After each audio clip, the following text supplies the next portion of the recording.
नमस्ते। The public में आपका स्वागत। रविवार के इस खास बातचीत में मैं हूं राम प्रकाश राय। बीते दिनों खबरों में लगातार बिहार और तमिलनाडु का मुद्दा छाया रहा। ये जो मुद्दा था वो जुड़ा हुआ था उन लोगों से जो जहां पर रहते हैं निर्माणकर्ता की भूमिका निभाते हैं। हम बात कर रहे हैं श्रमिकों की। बिहार के वो लोग जो बिहार से पलायन करके तमाम दूसरे राज्यों में जाते हैं, जिनके ऊपर निर्भर करता है वहां का जो पूरा इंफ्रास्ट्रक्चर है, जो पूरा निर्माण कार्य है, वो उन लोगों पर निर्भर करता है। इसके अलावा जो तमाम और राज्य हैं जिनको हम आज की तारीख में औद्योगिक श्रेणी में रखते हैं, उन जगहों पर श्रमिकों की पूर्ति भी वहीं से होती है। पर ऐसा कई बार देखा जाता है कि उन्हीं श्रमिकों को जो उस प्रदेश की अर्थव्यवस्था में मजबूत योगदान रखते हैं, अपमान का शिकार होते हैं। कई बार उनके साथ दुर्व्यवहार होता है, कई तरीके की घटनाएं घटित होती हैं। महाराष्ट्र का उदाहरण हम सबको याद है। अब एक ऐसा ही मामला बीते दिनों जो तमिलनाडु में हुआ, जो मीडिया की सुर्खियों में रहा। उस मामले में कई सारे अपडेट्स आए, कई तरीके की बातें आई। हम आज उसी मामले के कुछ सच को खोजने और जानने की कोशिश करेंगे। हमारे साथ इस समय मौजूद हैं पत्रकार, बिहार, मूल रूप से बिहार के रहने वाले, पर चूंकि पूरे राष्ट्रीय स्तर पर वो राजनीति की भी एक मजबूत समझ, मजबूत पकड़ रखते हैं। तो अभिषेक जी हमारे साथ मौजूद हैं। अभिषेक जी, बहुत स्वागत है आपका। आज हम बिहार में अभी जो इतनी बड़ी घटना हुई, जिसको लेकर के कई तरीके की खबरें सोशल मीडिया से लेकर के और मीडिया तक में चलाई जा रही हैं, उसकी जो सच्चाई है, आप चूंकि उसको बेहद करीब से देख रहे हैं, तो पहले तो हम उसके बारे में थोड़ा सा हमें बता दें कि क्या एग्जैक्टली है वो ये पूरी घटना। देखिए राम प्रकाश जी, परिस्थितियां जो बिहार के और तमिलनाडु के बीच पैदा हुई है, इसका एक पॉलिटिकल एंगल तो निश्चित तौर पर है। यदि पिछले 6, 7, 8 सालों की आप पॉलिटिकल एक्टिविटीज को देखें, जिस प्रकार का नैरेटिव सेट किया जाता है, सुशांत सिंह राजपूत के मामले को आप देखें, बिहार के चुनाव सर पर थे। सुशांत सिंह राजपूत के मुद्दे को जिस प्रकार से बिहारी बनाम मराठी बनाने की कोशिश हुई, वो याद होगा आपको। ठीक इसी तरह से विपक्षी गठबंधन में एक बड़े प्लेयर एम.के. स्टालिन भी हैं तो नीतीश कुमार भी हैं, और तेजस्वी यादव भी कुछ दिनों पहले गए थे स्टालिन का जन्मदिन मनाने। वो सारी चीजें ऑन रिकॉर्ड है, किसी से छिपी हुई चीजें नहीं।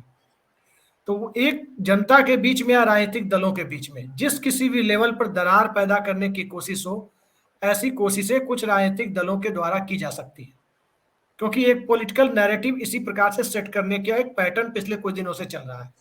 लेकिन इसके अलावा बिहार के कुछ पत्रकार हैं, हमारे मित्र हैं संतोष सिंह जी, जो काफी सीनियर जर्नलिस्ट हैं बिहार के। उन्होंने अपने स्तर पर शोध किया, कुछ पुलिस रिकॉर्ड्स को देखे। तो इसमें एक यूट्यूबर का भी जिक्र हो रहा है, मनीष कश्यप नाम है, और बताया जा रहा है, जैसा संतोष सिंह कह रहे हैं, कि 87 यूट्यूबर इस पूरे खेल में शामिल हैं।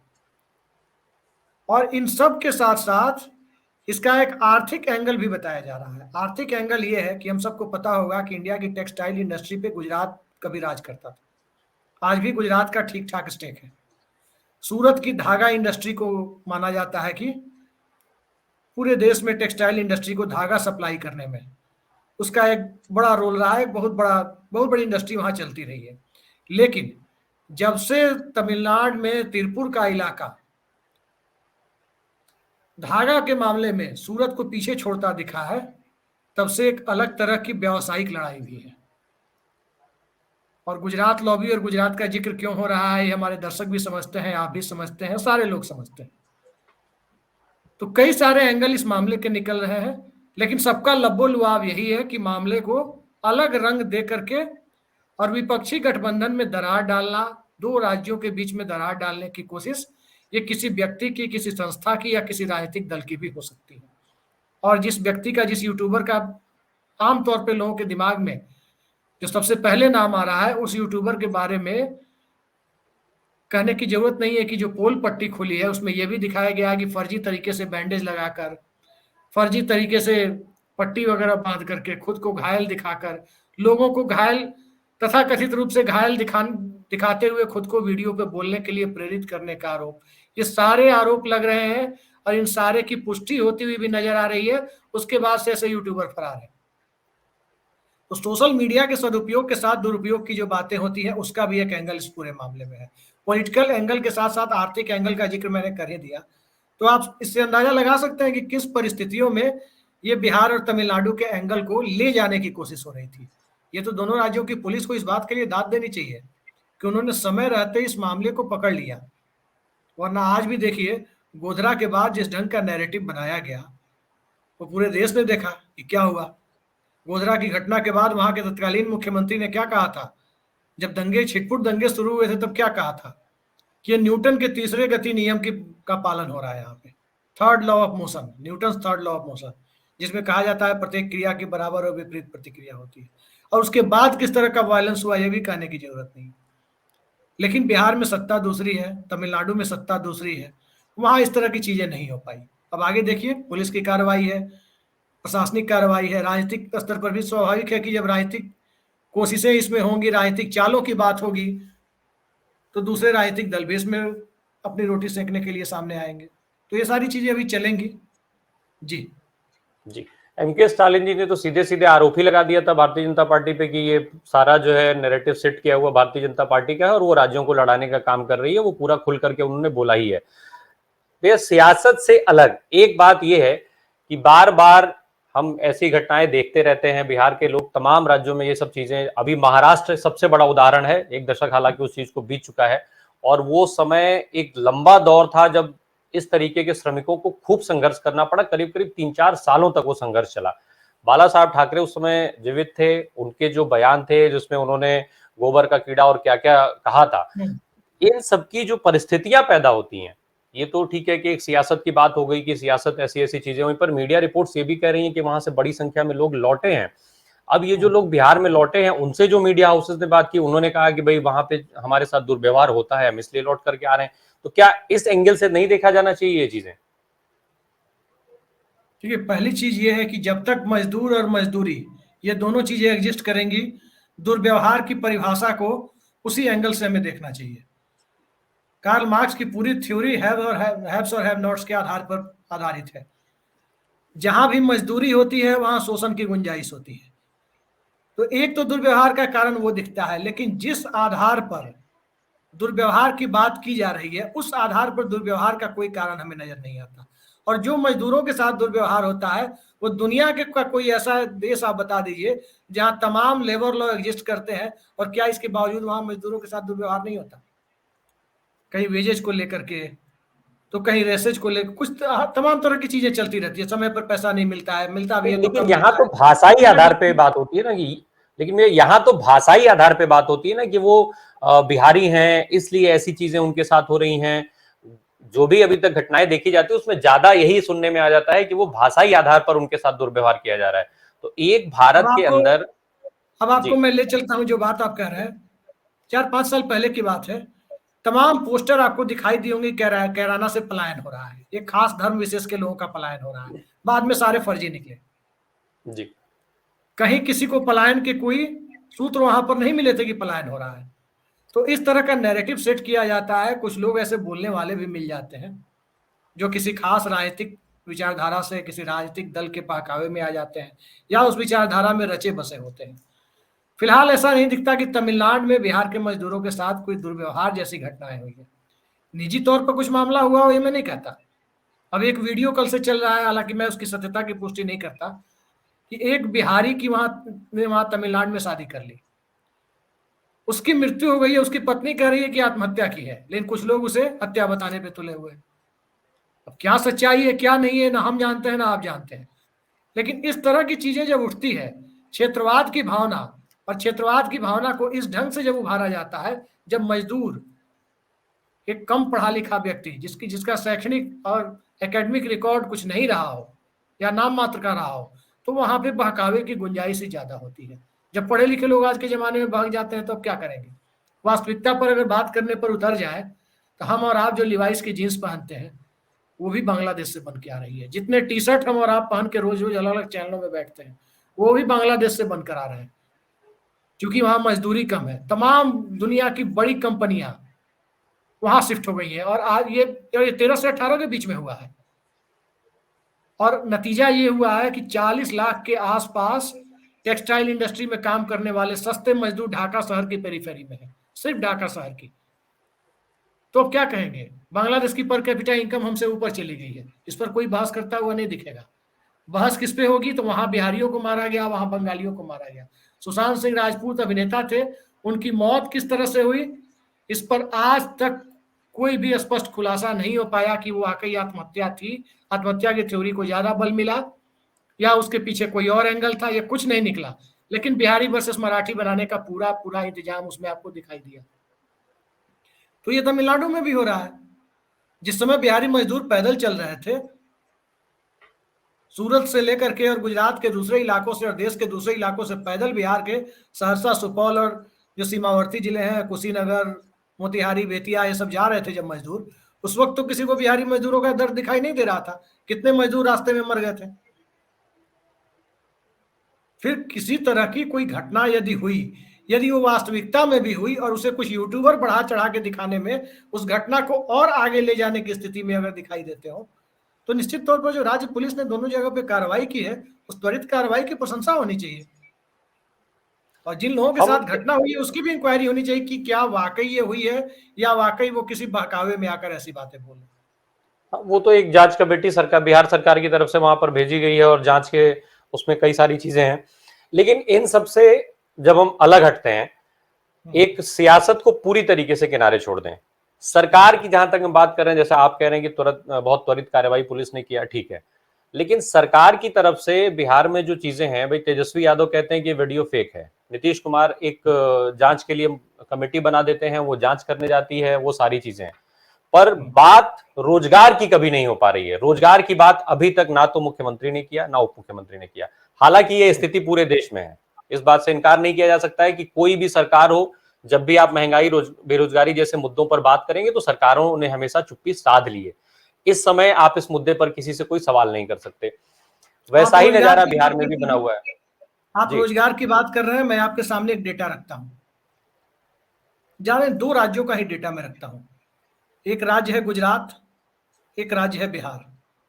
गुजरात में पर स्क्वायर किलोमीटर 308 लोग हैं। 2011 का जो अंतिम सेंसस है मैं उसकी बात कर रहा हूं।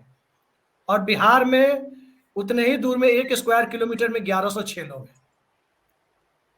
94,000 स्क्वायर किलोमीटर के बिहार पर जो एक लैंडलॉक्ड स्टेट है जिसकी कोई समुद्री सीमा नहीं है, उस राज्य में जनसंख्या 11 करोड़ के करीब थी 2011 में। गुजरात में वो जनसंख्या 5.25 करोड़ के करीब थी। गुजरात में अर्बनाइजेशन, शहरीकरण 40% से ऊपर है, बिहार में 11% है। तो इन सब चीजों को कोई सत्ता अपने बूते बदल देगी? क्या आपको लगता है कि ऐसा संभव है? राज्य सरकार जिसके पास सीमित दायरे में अधिकार है, और अब तो बहुत सारे टैक्स वसूलने के अधिकार जीएसटी के द्वारा केंद्र के हाथ में चले गए हैं। कई राज्य सुप्रीम कोर्ट गए अपने जीएसटी का हक लेने के लिए, स्टेट जीएसटी का हिस्सा लेने के लिए। आपने देखा होगा एक मुख्यमंत्री जो सुप्रीम कोर्ट गए पंजाब के, वो तो अब खुद भारतीय जनता पार्टी का हिस्सा है। तो जो एक हिस्टोरिक फैक्ट है, एक जमीनी स्तर पर जो चीजें हुई है, उसका एक बड़ा कारण ये रहा है। दूसरा कारण ये रहा है कि जिस समय 91 में इंडियन मार्केट खुला, ओपन मार्केट इकोनॉमी आई, उस दौर में फायदा किसे हुआ? प्रोड्यूसर स्टेट और कंज्यूमर स्टेट में पूरे इंडिया को 2 भागों में आप विभाजित कर सकते हैं। उसके बाद से जो पहले से विकसित थे, क्या गुजरात को किन्हीं बलवंत राय मेहता ने डेवलप किया है या नरेंद्र मोदी ने डेवलप किया है? क्या किसी चिमन भाई पटेल ने किया है? गुजरात में तो 400 साल पहले जब लकड़ी की नाव थी, मशीन की नाव नहीं थी, तब भी लोग जाते थे गुजरात से साउथ अफ्रीका, अफ्रीकन सब कंटिनेंट में जाते थे, वहां से हीरा लाते थे, हीरा तराश करके फिर उसे पूरी दुनिया में बेचते थे। सूरत की हीरा इंडस्ट्री पूरे देश में फैली हुई थी। तो गुजरात का जो डेवलपमेंट है या जो वेस्टर्न पार्ट का डेवलपमेंट है, आप महाराष्ट्र को देखें। महाराष्ट्र में एक कोस्टल इलाका है, आप उसको देख ले, मुंबई पुणे बेल्ट को देख ले और विदर्भ में चले जाए, जमीन आसमान का फर्क है। किस विकास की बात आप कर रहे हैं? बिहार के विकास की बात आप कर रहे थे। बिहार में तो जमशेदपुर भी था, धनबाद भी था, झरिया, बोकारो सब कुछ थे बिहार में। लेकिन वो कहाँ चला गया? राज्य बंटवारे के बाद वो झारखंड हो गया। वो राज्य बंटवारा भी भारतीय जनता पार्टी की सरकार ने ही किया था 2000 में।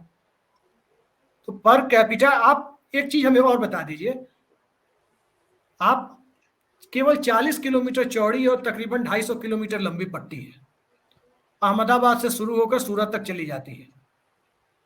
उसमें अहमदाबाद, बड़ौदा, आनंद, भरूच, अंकलेश्वर, सूरत, ये सारे गुजरात के जो बड़े शहर या बड़े हब कह सकते हैं। आप उसको छांट दीजिए, फिर गुजरात की बात कीजिए। आप दिल्ली एनसीआर में गुड़गांव को और फरीदाबाद को छोड़ दीजिए, फिर हरियाणा की बात कीजिए। उत्तर प्रदेश में आप नोएडा, गाजियाबाद को छोड़ दीजिए, फिर उत्तर प्रदेश की बात कीजिए। तो ये सारी परिस्थितियां कुछ राज्यों के पास नहीं है, जिस वजह से, और वो एक दिन में ठीक नहीं हो सकती है, तो पलायन होगा। और पलायन को ठीक करने के लिए जिस प्रकार की राजनीतिक इच्छा शक्ति की जरूरत है, उस इच्छा शक्ति का अभाव आप कह सकते हैं केंद्र की तरफ से भी है, और अलग अलग राजनीतिक दलों के लोग ये भी कह सकते हैं, केंद्र वाले कहेंगे राज्य के ऊपर है, राज्य वाले कहेंगे केंद्र के ऊपर है। तो ये सारी चीजें चलती रहेंगी। आप कनाडा चले जाइए, वहां भी अल्बर्टा नाम का एक प्रदेश है, बहुत सारे खनिज पदार्थ वहां पर मिलते हैं, लेकिन उस राज्य की क्या हालत है? क्या वो टोरंटो की स्थिति में है? ओटावा की स्थिति में है? वो नहीं है।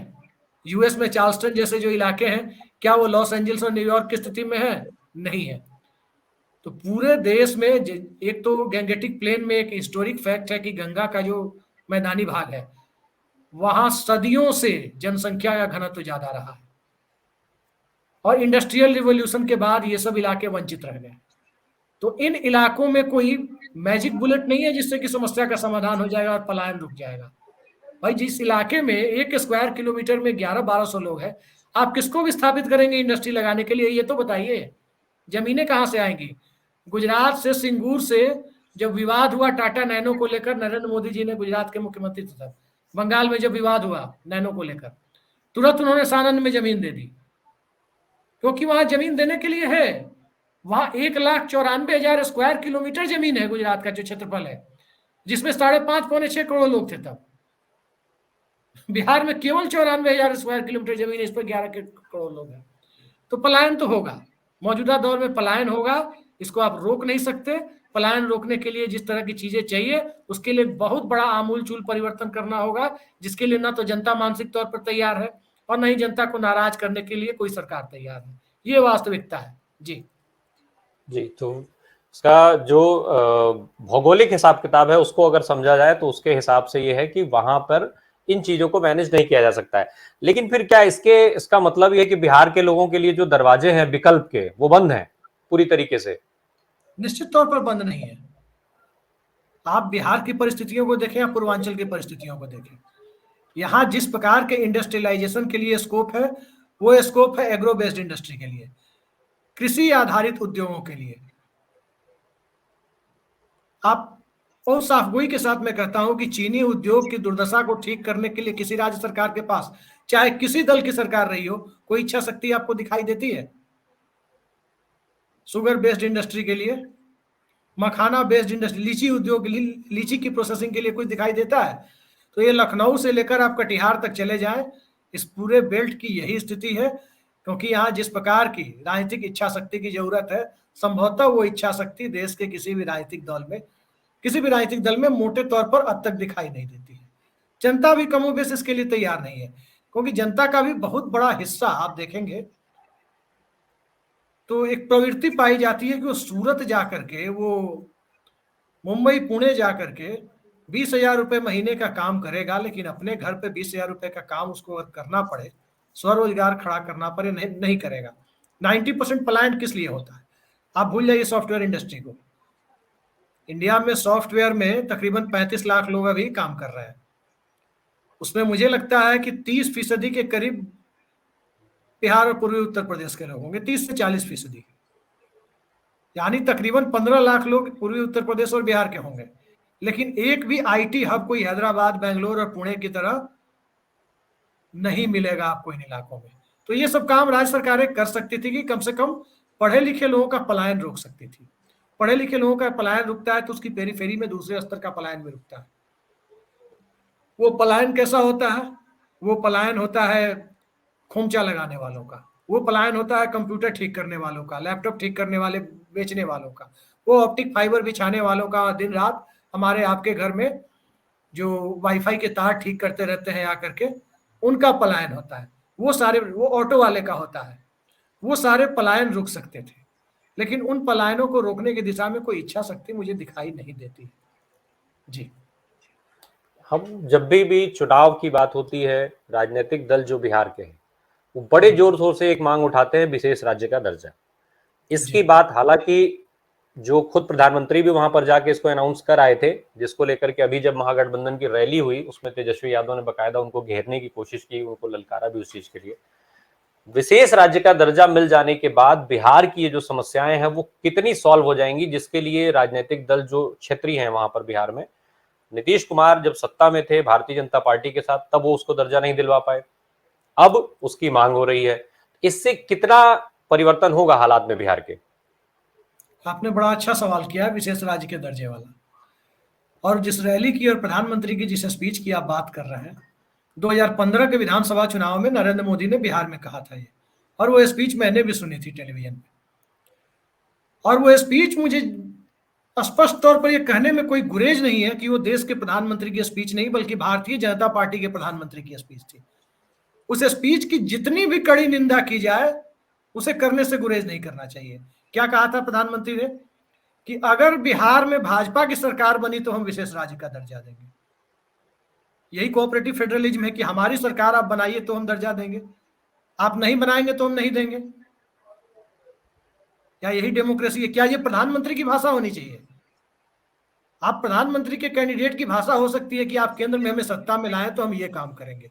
जब आप सत्ता में हैं तब आप ये बात कह रहे हैं कि किसी राज्य को दर्जा आप तब देंगे, नहीं तो वहां के लोगों का हम जीना मुहाल कर देंगे। कहने का मतलब तो यही हुआ ना कि आप हमें सत्ता नहीं देंगे तो हम आपको दर्जा नहीं देंगे। क्या दुनिया में किसी भी पार्लियामेंट्री डेमोक्रेसी में आपने, या किसी भी डेमोक्रेटिक सेटअप में किसी भी नेता की ऐसी भाषा आपने सुनी है? मैं एक छोटा सा एग्जांपल आपको देता हूं।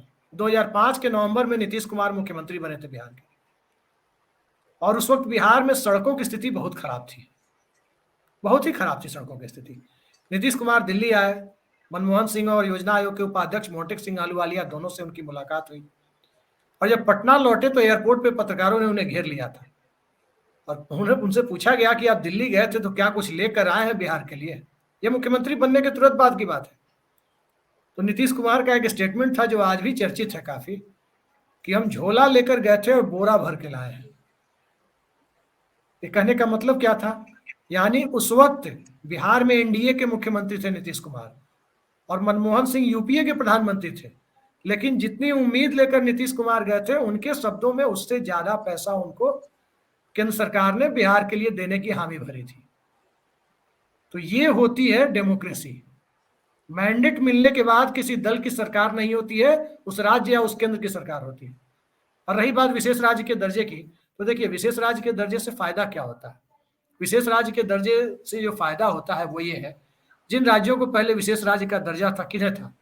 पहाड़ी राज्यों को, जहां पर कि आवागमन के साधन थोड़े दुर्गम होते हैं, खर्च ज्यादा होता है, जनसंख्या का घनत्व तो कम होता है। जैसे अगर 500 लोगों को आपको 5-5 किलो अनाज देना है, तो जितने का अनाज नहीं है उससे ज्यादा तो वहां तक पहुंचाने का खर्च हो जाता है। आप हिमाचल के सुदूर इलाकों में चले जाइए, उत्तराखंड चले जाइए, अरुणाचल चले जाइए, तो आपको समझ में आएगा कि विशेष राज्य का दर्जा क्यों दिया जाता। लेकिन जब कम जनघनत्व, विशेष राज्य के दर्जे का एक क्राइटेरिया हो सकता है, तो अधिक जनघनत्व भी, ज्यादा पॉपुलेशन डेंसिटी भी तो एक क्राइटेरिया बनाया जा सकता है। भाई इतने लोगों को एकोमोडेट करने के लिए स्टेट गवर्नमेंट के रिसोर्सेज पर्याप्त नहीं पड़ रहे हैं, तो इन्हें भी स्पेशल कैटेगरी स्टेटस का दर्जा मिलना चाहिए।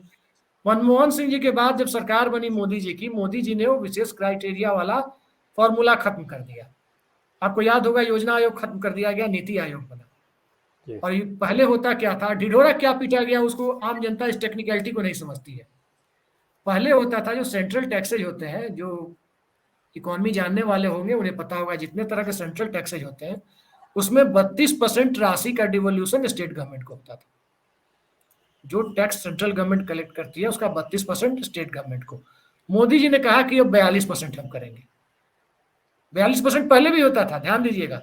10% पैसा रोक लिया जाता था, और उसी 10% पैसे को परफॉर्मेंस बेस्ड ग्रांट के तौर पर योजना आयोग के माध्यम से, आपने वो फोटो और फुटेज देखी होगी, जब अलग अलग राज्यों के मुख्यमंत्री योजना आयोग के उपाध्यक्ष से जाकर मिलते थे, आपको 50,000 करोड़, आपको 30,000 करोड़ ऐसे पैसे मिलते थे। तो राज्यों में एक होड़ लगी रहती थी कि हम अच्छा काम करके दिखाएं तो हमें ये पैसा मिलेगा। अब योजना आयोग खत्म करके वो पैसा उन्होंने कहा, और ढिढोरा पीटने लगे कि हमने 42% कर दिया। वही पैसा आपने सीधे दे दिया। उसी 10% के लिए क्या होता था, गाडगिल फार्मूला, मुखर्जी फार्मूला, कि क्या क्या क्राइटेरिया है जिस क्राइटेरिया पर स्टेट को पैसा दिया जाएगा। तो विशेष राज्य के दर्जे में क्या होता है, आप देखेंगे कि जो पैसा सेंटर से मिलता है ना, और जो सेंट्रल स्कीम्स होती हैं, उन सेंट्रल स्कीम्स में जैसे मान लीजिए मनरेगा है, यूपी बिहार जैसे राज्यों को 50% सेंटर देती है या 60% 40% स्टेट देते हैं, या हो सकता है 50-50 करते हैं, जो भी हो क्राइटेरिया। जो विशेष राज्य का दर्जा होता है उसमें 90-10 का क्राइटेरिया लग जाता है अमूमन, 90% सेंटर 10% स्टेट। तो राज्य सरकार के बहुत सारे बोझ हल्के हो जाते हैं। आपको एक और छोटे एग्जाम्पल से मैं बताता हूँ, ज्यादा समझ में आ जाएगा हमारे दर्शकों को भी। हिमाचल प्रदेश पूरी तरह से टूरिज्म इंडस्ट्री पर बेस्ड स्टेट हुआ करता था आज से 20 साल पहले, पर्यटन उद्योग पर आधारित राज्य, पर्यटन उद्योग और एप्पल इंडस्ट्री, एप्पल इंडस्ट्री नहीं, एप्पल फार्मिंग कह सकते हैं आप, उसके उस पर बेस्ड स्टेट था। वीरभद्र सिंह ने क्या किया, 2002 से 7 का उनका शायद कार्यकाल था, उसमें उन्होंने बद्दी, एक जगह है चंडीगढ़ के बगल में लगा हुआ छोटा सा कस्बा है बद्दी, उस बद्दी को फार्मा हब में तब्दील कर दिया। टैक्स हॉलीडे दे दिया 99 ईयर का देश भर की फार्मा कंपनियों को कि यहां आकर अपनी फैक्ट्री लगाओ, दवा उत्पादन यहीं पे करो। तो बहुत सा आप देखेंगे, दवा खरीदेंगे तो देखेंगे अधिकांश दवाओं पर आप देखेंगे मार्केटेड बाय समवन एल्स और मैन्युफैक्चर्ड बाय समवन एल्स, और जो मैन्युफैक्चर्ड होंगे वो कहाँ पे दवा बनी है, तो बद्दी हिमाचल प्रदेश में बनी है ज्यादातर दवाएं, चंडीगढ़ से 20 किलोमीटर की दूरी पर है। तो चंडीगढ़ से प्रॉक्सिमिटी का, और कमोबेश मैदानी ही है, पहाड़ी नहीं कह सकते बद्दी को, चंडीगढ़ से प्रॉक्सिमिटी का पूरा फायदा उन्होंने अपने राज्य के लिए एक इंडस्ट्रियल हब, एक फार्मा हब डेवलप करने में लिया। कैसे लिया, टैक्स हॉलीडे देने की स्थिति में उनका राज्य कैसे था कि टैक्स हॉलीडे दे देंगे तो राज्य पर बहुत बोझ नहीं पड़ेगा। क्यों? क्योंकि उस राज्य को विशेष राज्य का दर्जा था, और जब उस राज्य को विशेष राज्य का दर्जा था तो राज्य सरकार को इस प्रकार के स्टेप लेने में, इंडस्ट्री को अट्रैक्ट करने के लिए टैक्स हॉलीडे उन्हें मुहैया कराने में उनको कोई दिक्कत नहीं आती थी। तो ये होता है विशेष राज्य के दर्जे का फायदा, यानी कि आप अगर वहां से टैक्स ना लेंगे तो आपको दूसरे तरफ से बर्डन नहीं है कि हमें यहाँ पर खर्च कैसे करना है। विशेष राज्य के दर्जे का ये सब फायदा होता है जो बिहार के मुख्यमंत्री मांगते रहते हैं, और वो तो कहते भी हैं कि बिहार नहीं, हम सभी पिछड़े राज्यों के लिए मांग रहे हैं, और उस पर अब तक राजनीति हो रही है, सभी पार्टियां राजनीति करती हैं। बिहार के मुख्यमंत्री को भी इस बात के लिए दोस्त तो दिया ही जाना चाहिए कि 5 साल वो नरेंद्र मोदी के साथ गठबंधन में थे। 2005 से जब से केंद्र बिहार में सरकार बनी नीतीश कुमार की, केवल केंद्र की सरकार के साथ उनका 5 साल का ही रिश्ता रहा है, जब केंद्र और राज्य दोनों में एक ही पार्टी की, एक ही गठबंधन की सरकार हो। वो 2017 से 22, 2005 से 14 के बीच तो वो एनडीए के पार्ट थे, लेकिन सरकार मनमोहन सिंह की थी, तो उनके पास एक कहने के लिए है कि हमने मांग की, नहीं मिला। लेकिन 17 से 22 तो भाजपा के साथ थे नीतीश कुमार, उस वक्त क्यों नहीं मिला? क्या नीतीश कुमार के प्रयासों में कमी थी? क्या भारतीय जनता पार्टी के इरादों में कमी थी? इस सवाल पर कभी कोई मीडिया चैनल आपको बहस करता हुआ नहीं दिखेगा। तो ये है विशेष राज्य के दर्जे की पूरी कहानी। अब इसके आगे क्या होगा कोई नहीं जानता।